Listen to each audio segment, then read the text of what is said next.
Welcome to Time to Teach with Tammy, the podcast that gives tips, advice, and suggestions to teachers by a real teacher.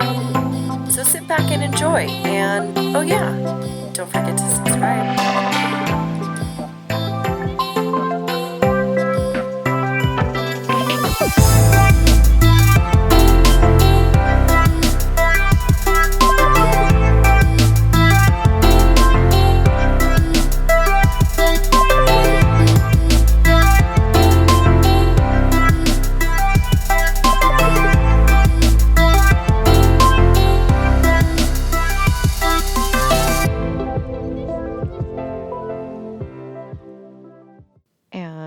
We're back. Welcome to episode 95.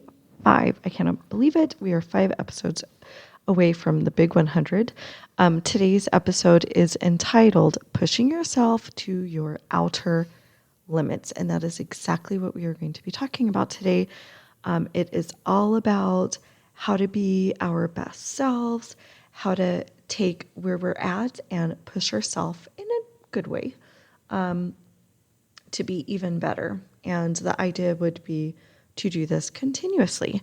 Now, having said all of that, I do think it's important that, sometimes we are going through whatever we're going through in our life, and sometimes we're kind of like in survival mode, and that's fine too. This is not to make anyone feel like we have to at all times be pushing ourselves as much as possible. But I do believe in most circumstances and in general, that's definitely something that we can do. I wouldn't say it's something we should do. I think, some people are happy kind of with status quo, and I am not here to bring shame on anyone for that. I think that's perfectly fine too. But if you are interested, in pushing yourself to your outer limits, this episode is for you. So just stay tuned. Also, before we really dive into this, I do want to state something I mentioned probably on the last episode. I believe that was the first time I mentioned this, but I am in the transition of going back home. I'm from California. I've been living in Mexico since 2009. So crazy. This is my 11th year, but I am returning home. So it is very bittersweet because I could stay here forever, but I am returning home. So because of that, it just means that there are things going on in my life that will sometimes make it difficult to focus completely on the podcast. So I'm on kind of a 2-week system here that I'm publishing a new episode, but it will not always be 2 weeks. For example, last week would have been 2 weeks, but I extended this for another week because I'm just kind of have a lot going on in terms of preparing for the move. So I just want you to know that even though I'm on a 2-week system at this point, it won't necessarily be every 2 weeks. Sometimes it might be 3 weeks like it was in this case.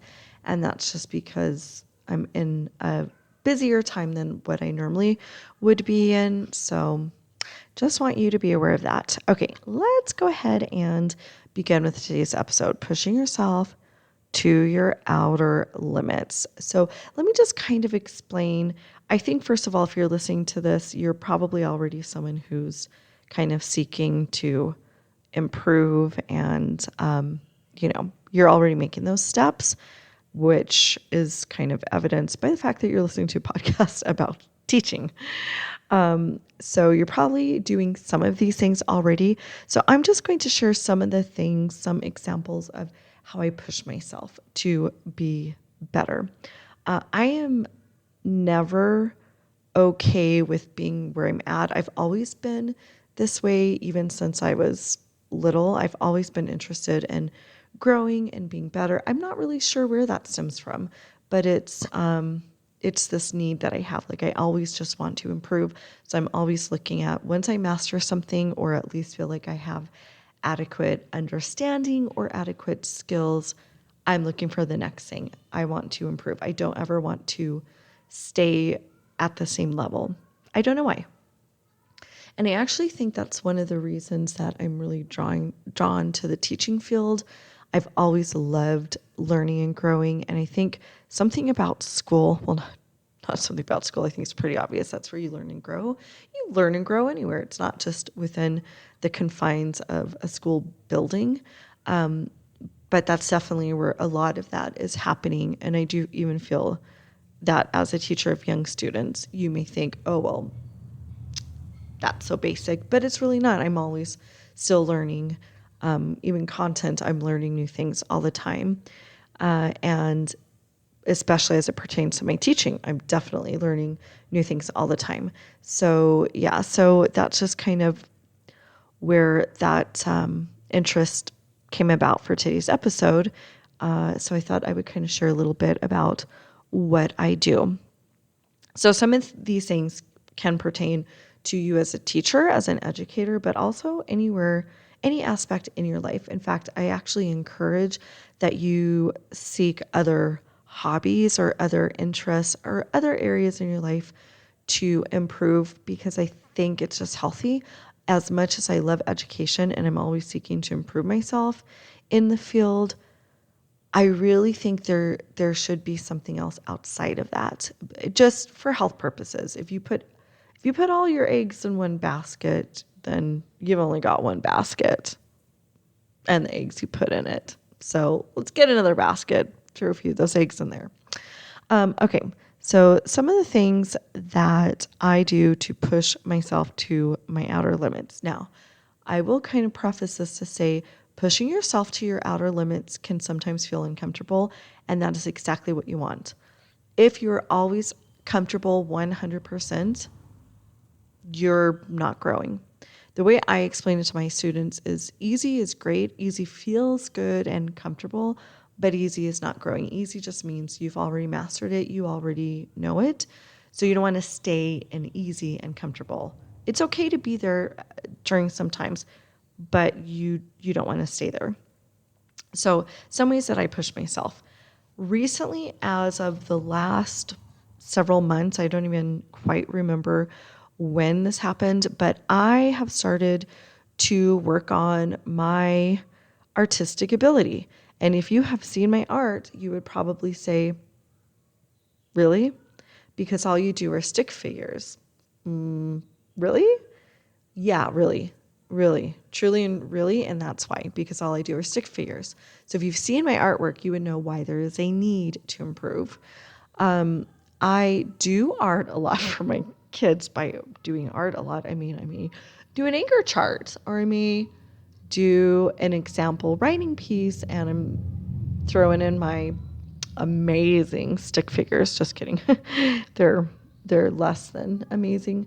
However, way back when, if I can find it, I'll link it. I can find it and I will link it. But I did an episode with Carrie Baughcum. I'm actually in the middle of writing a blog post about sketchnoting with, and I will mention Carrie Baughcum, but way back when I did a podcast episode with Carrie Baughcum about sketchnoting. She's definitely who I consider to be an absolute expert at sketchnoting. She's written a book. My pencil made me do it. I don't know. I just find teachers who can do all these things to be absolutely amazing. I can barely get dressed and do my regular things and then make dinner when I come home. But other people do all these other amazing things. So shout out to Carrie Baughcum.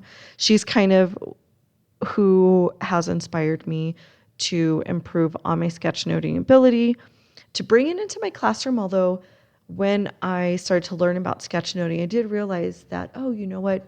We actually do some sketchnoting. I didn't have a term for it. I didn't really know what it was. And I wasn't using it to its fullest, but I did realize that, yeah, there was some of that going on. Anyway, she's the expert. So she also runs something called Doodle and Chat, which is on YouTube on her channel, which I will link that. And I don't remember the name of, it's probably just Carrie Baughcum, but you can just type in her name, Carrie Baughcum. The last name is Baughcum. So every Saturday at 9:30 Central Time, she runs a live YouTube chat that's called Doodle and Chat, and that is exactly what we do, people. We doodle and we chat, and we have a golly great time. I've loved it because I'm not artistic, and there's a lot of, I would say, shame and embarrassment regarding my sketches. I still share them out to the Doodle and Chat community after our chats, but they are not they are not good by any means. Oh my gosh. But that's why I'm pushing myself, because I know that I'm not good and I want to improve. Primarily for the sketch noting inside the classroom is actually why I would love to improve. But there is something quite therapeutic about sketch noting. So I do thoroughly enjoy it, even though I'm not very artistic. But I think, the way that Carrie puts it is it's kind of like a muscle and you can develop it. And I believe that because I do have a growth mindset, and I believe that's true for pretty much anything. If you invest your time and energy in something, you can only improve. Whereas if you never make any steps towards improving, of course, you're not going to. So that's one of the ways that I am really pushing myself is, taking that area of need, joining the Doodle and Chat every Saturday, and kind of putting myself out there.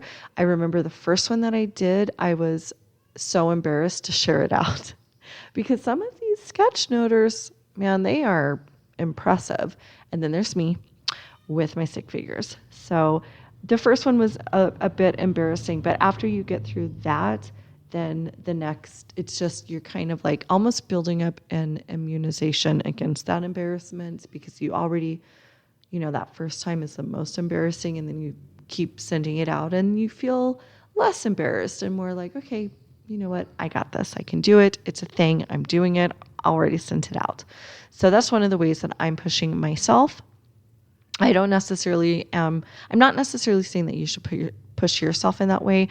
That's just an example. However, of course, if you are interested, you can, start working on your drawing skills too, or take something that you're not good at that you have some interest, because you do want to have some interest. If you're totally not interested, you're kind of setting yourself up for failure. You need to have some motivation in this. So if it's not doodling, maybe it's, I don't know what it would be. It could be something. Biking, running, I don't know what it would be, gardening, and just start slowly. I think if you find yourself a community, that is key to success, wherever that community is. If it's, actually in person, or if you're like me and you like to stay in your pajamas and sit on your couch, preferably every moment at every day, but definitely the moments that you don't have to get dressed, then that's the way to go. Not saying it's super healthy, but it's definitely the way to go. It's the way I go. Okay, next example, technology. I do think in the field of education, you do want to push yourself in this arena. So I am advocating that every educator learn technology. And having said that, I'm not what I would consider a very savvy person when it comes to technology, but I have learned a few things, and it's primarily because I have forced myself. So my first example is the app Seesaw. I started to use that. I used it one year, many years ago. And, speaking of, I just got a Seesaw notification. Who's listening to me? Just kidding. Anyway, so a couple of years ago, I kind of got my feet wet a little bit with it, but thinking back to the way I used it, it was so not to its max. But I think in my defense, I just didn't know what in the world I was doing. I used it. I didn't even share it with parents. And if you don't know what Seesaw is, it's a digital portfolio. It has evolved since its first days, when I think initially that's all it was just a digital portfolio. And I didn't share it with my parents, which is what I consider it to be its most powerful aspect, is how parents can see almost in real time what students are doing. But I just had kids take pictures and that was it. I was just kind of getting to know Seesaw and how do I use it? What are the logistics? How do I teach my kids to use it? It was seriously just getting my feet wet. But then I would say must have been last year that I was like, okay, I want to really learn Seesaw now. Like I want to learn its power. And I realized that Seesaw has an activities tab, and that I don't think was true when I first started to use it. And that really elevated what Seesaw can do because you can actually create activities and leave it in the activities tab. And it's fantastic, you guys. It's not just about consumption, although they can do activities where they're just kind of, they can watch videos, which is a lot of how I first started to use it. But then I learned how to create activities. Some people would argue like you don't want to just replace worksheets with this. And I do agree, but I also feel like there's a lot of shaming, and I have recently started to feel a little resentful with how hard some people come down with don't just replace it for worksheets. Yes, that's true, but sometimes you will use a worksheet. And sometimes if you're going to use a worksheet, I feel like there's no shame in doing a digital version, especially since in my school, we are a green school. So I am hyper conscious of what I'm doing and its effect on the earth. So if I can save a tree by doing something, by replacing a worksheet and giving it a digital version, then I feel comfortable doing that. Is that the majority of what I'm doing? No, it's not.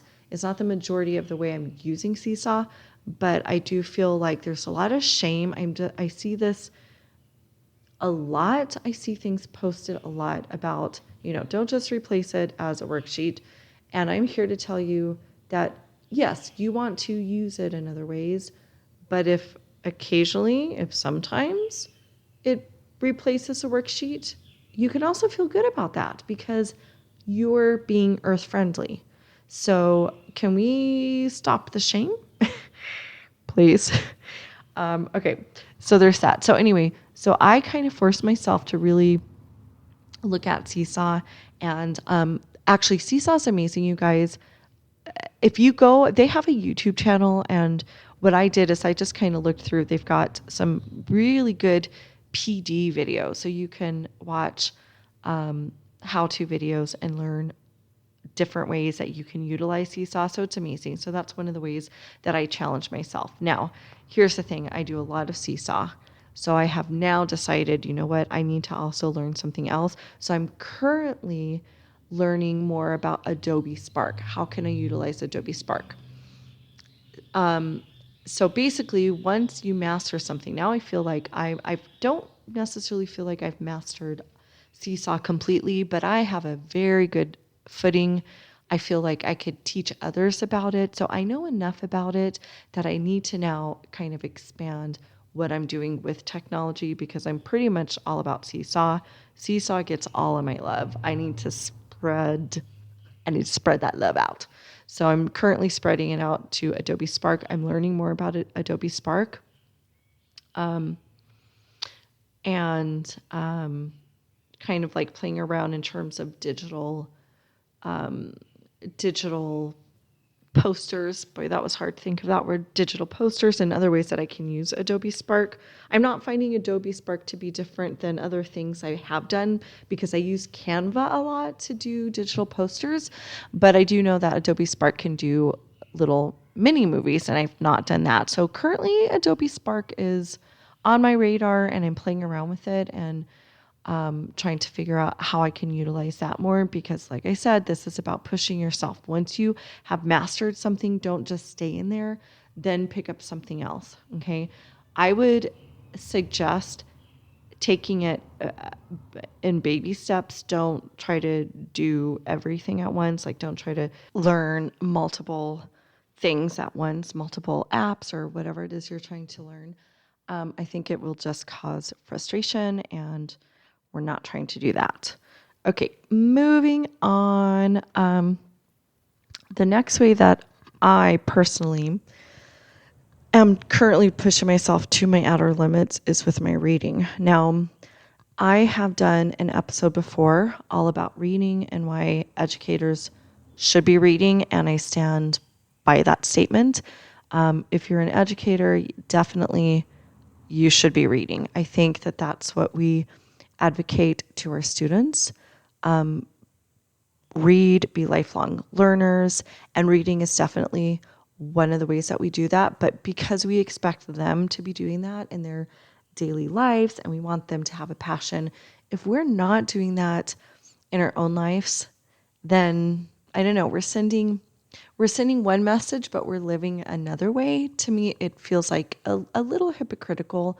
So I do think, as educators, we should be doing that. So I encourage everyone to be reading. Even if you're reading fiction, there's so many great books out there on education that I do think that's a good thing to be reading about as well, especially nowadays that educators are, actual teachers are putting out books, let's support them, let's read and learn from them. Those are the experts.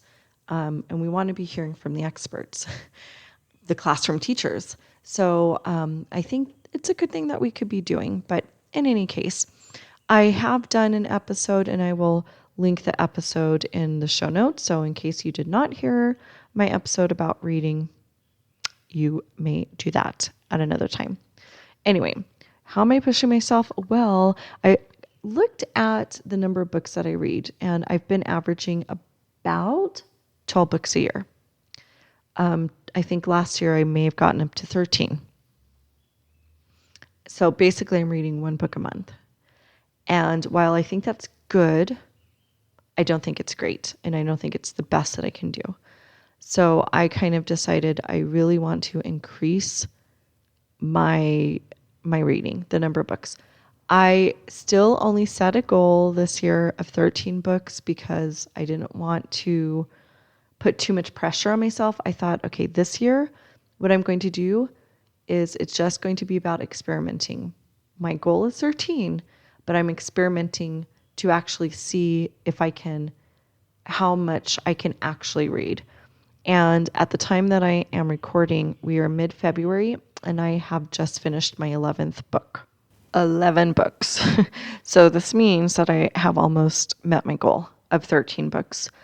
And basically what I did, so basically taking something that I'm already doing and building upon it. And I think that's kind of easier, in terms of pushing yourself to your outer limits, taking something you're doing and, okay, now what can I do with it? You already have a foundation, so you're not starting totally new. Anyway, basically for me to make that work, what I had to do was I had to look at my schedule. And I had to look at when can I build in more reading time? Because before I was like, oh, I can only read a book a month. That's all I'm doing. And I'm so busy and this and that. But then I was like, okay, let me think about my day. Let me think about what I'm doing. And then I'm like, yeah, you know what? There's definitely times that I can build in more reading time because the time that I spend on Facebook, I can minimize that time because what I end up doing, which I'm going to guess many of us do, you kind of just mindlessly scroll through posts and then you're reading comments and then you're like down the rabbit hole. That is Facebook.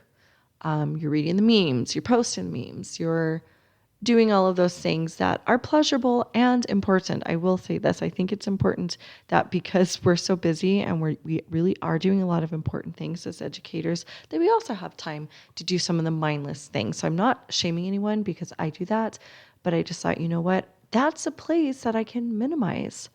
I also like YouTube. I love YouTube. I follow a lot of teachers on YouTube. But I thought, you know what? That's another place that I can minimize because sometimes I get into the YouTube video rabbit hole. So I can minimize that and basically do those things maybe on the weekend or maybe, not at all as it's been. Basically what I told myself is I will spend the weekend if I want to enjoy something like that.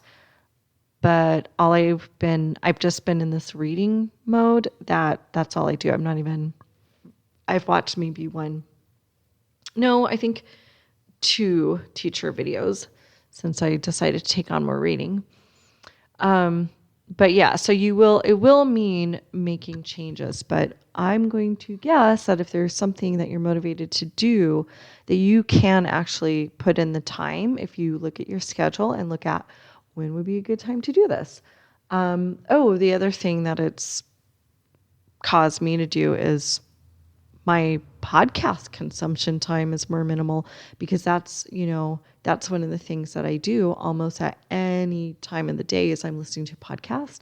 So I'm listening to fewer podcasts. But I'm still listening to a lot. I'm still an avid podcast listener. I listen in the morning when I'm working out. I listen in the shower. I listen while I'm getting ready for work. I listen while I'm making dinner. But now basically when I'm done with dinner, usually I would go and I would listen to another podcast, and I just kind of get a start on my reading. So yeah, it just takes kind of looking at your schedule and how you can alter it and make time for those things that you would like to work on. Okay, and then the last thing I have to say so again, these are all things that I personally am working on, but it's with the hopes that it will get you thinking about how you can push yourself to the outer limits. So this is another thing that is super personalized to me. Most people will not be able to do this. Going back home is the way that I'm pushing myself. For a while, I wasn't really sure that I would ever be going back home, you guys. I love living in Mexico. I love my school. I love the grade that I teach. I love the city that I live in. I love my life. I love everything. I'm super comfortable. But remember what I told you.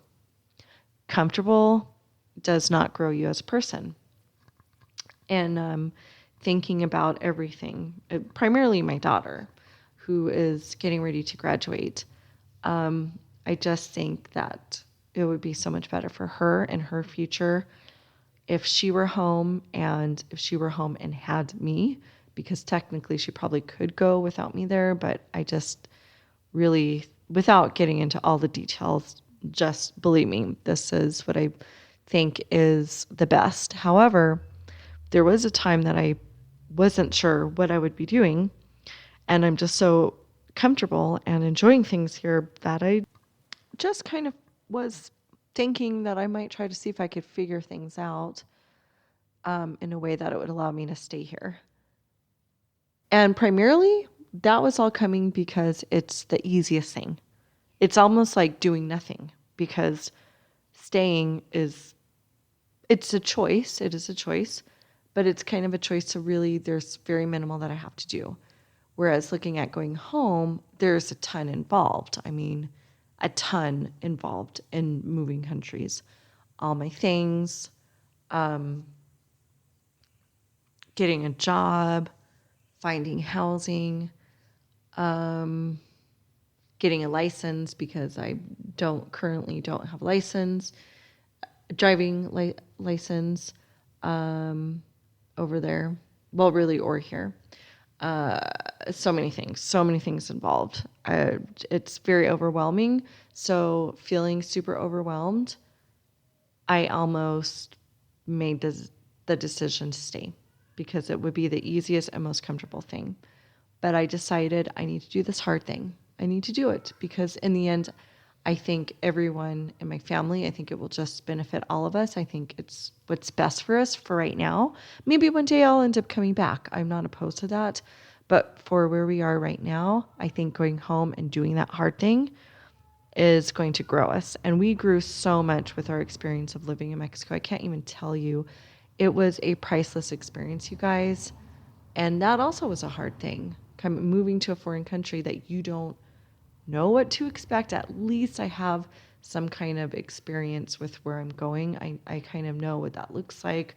I know I can kind of imagine it. Whereas when I was coming here, you can't imagine something that you don't know. It's harder to imagine. So going back home for me is a way that I'm pushing myself to my outer limits. Like I said, that one is super specific to me, but it just every person has their own outer limits and what can push them. The last final thing that I will give is a little tidbit on how do you implement all of these things. You have to find time and space. That's going to be your biggest thing, and resources. So thinking about where, when, and how can I make this work, and then seeking the resources. You guys, we live in an age where information is at our fingertips. We need to take advantage of it. We have so many resources. These kind of things didn't, when I was a kid growing up, these things didn't exist. And I just remember as a kid sitting with the encyclopedias that we had at home, because that's how you got information. Remember my dad would buy us these encyclopedia sets, and I just felt like, wow, look at all these things. I can open up the book and learn. And little did I know that soon in my life, I would have so much more, even though I felt at that time that I had, these great encyclopedias. Now it's humorous because we know that even that's so limited and it's so quickly changing that a printed encyclopedia is going to give you some information, but certainly it's super limited. Anyway, we need to take advantage of the resources that we have because we're living in such a fantastic time in terms of wanting to learn and grow. So figure out time and space. Where, when, and how can I make this work? And start going at it in baby steps. And then once you master something, then you kind of move on. Can I elaborate on this current thing? Can I pick up something else? And it will push you to your outer limits, and it will make you the best you. And the best you will always be evolving, because the best you today is not going to be the best you tomorrow. If you're learning and growing on a daily basis, then you're always every day you're going to be a little bit better than you were the day before. Okay, you guys, we are going to end it on that note. Let's go into our wins and fails. Win, I would say, is I am definitely feeling super excited about my job hunt in the States. Jobs are actually now starting to open up, so I feel like I'm in a place where I can start to actually apply. And I've started to upload documents into the program that California uses. So I feel really good. I feel like that's a win, getting things moving in that direction. It is exciting to do that. So that is definitely a big win. I also have to say a big win for me would be Valentine's Day. We had such a great celebration. I know that those kind of things can be scary because they are. Anytime you have a celebration in your classroom, it's kind of like, you just don't know how that will go. But I don't do parties. I just literally do celebrations. And it was so smooth. It was such a great day. The kids made mailboxes or receiving bags. And then they passed out their cards and they read their cards. That was it. It was great. Super. It went so well. I was very hesitant, but actually it was probably the best day out of the whole week. So I was so glad about that. Fail for the week.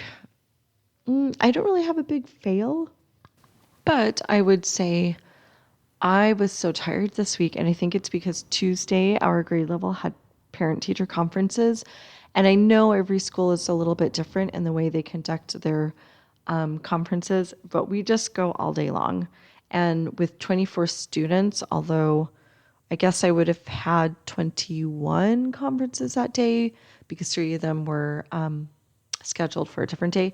But even with 21, they're pretty much back to back, and it's exhausting to be on, especially when you're an introvert like me and you find those things super exhausting. It exhausted me. I was so done. By the end of the day, I was so extremely exhausted. And I think that exhaustion really stayed with me for the remainder of the week. And I think it's because I just needed It would have been nice to have it on a Friday, but we have to kind of stagger our conferences. But if it had been on a Friday, then I think the weekend would have helped me recuperate a little more quickly. But it was on a Tuesday, and so I just needed a lot of recovery time. So that's it, you guys. I thank you so much for taking time to listen to little old me. That's it. I would love to hear how you push yourself to your outer limits, or if you have plans on pushing yourself to your outer limits. The best way to get a hold of me is on Twitter. I can be reached at TammyJ123 on Twitter. Again, that's at TAMIJ123. Until next time. Wait a minute. Wait 1 minute. Before you go, don't forget you can catch our show notes online at www.timetoteach.libsyn. That's libsyn.com. We're also on Facebook at Time to Teach. Don't forget to check out our Facebook group, Teachers for Effective Curriculum. And if you're an educator with your own podcast show, I invite you to join our brand new Facebook group, Teachers Who Podcast.